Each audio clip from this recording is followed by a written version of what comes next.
Bonjour, je m'appelle Maï Hua, je suis réalisatrice, notamment du film Mayday que je vais présenter à Cinémasio et au Forum des Images le 21 mars à 14 h. J'ai une pratique assez singulière du documentaire où l'intime se mêle à la réalisation. Et donc j'ai fait un premier film sur les femmes de ma lignée et de ma famille et j'avais envie d'aller explorer un autre champ de l'intime qui est celui de l'amour. Mon compagnon est thérapeute et donc j'avais envie de le filmer et d'explorer ces relations d'amour. L'idée c'était de créer un espace, un film immersif qui permette aux spectateurs de rentrer dans ce que c'est qu'une retraite thérapeutique et de faire partie d'un cercle de parole. J'ai juste cette urgence de faire un film sur une retraite thérapeutique et de le mettre dans l'espace commun, l'espace politique.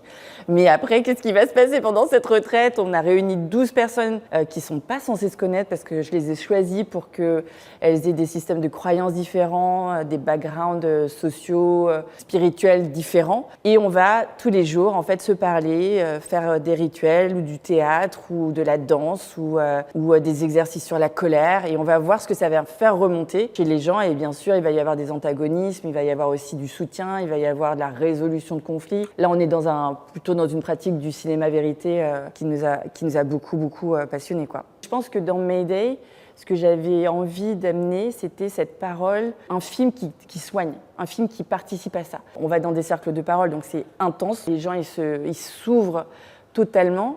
Et puis un jour après l'autre jusqu'au 14e. Donc en fait, c'est très... On descend avec eux, enfin j'espère. Le fait de prendre soin de nos communautés, y compris de spectateurs, c'est très inhérent à mon vécu et à ce que j'ai envie de faire en tant que réalisatrice. Je pense que le cinéma qu'on fait, il est empreint de ça, quoi. Il est empreint de cette absence, désir de visibilité, désir d'être vu, d'être entendu. Et en même temps, je pense que pour un spectateur, quel qu'il soit, on apporte nécessairement des récits que personne ne connaît.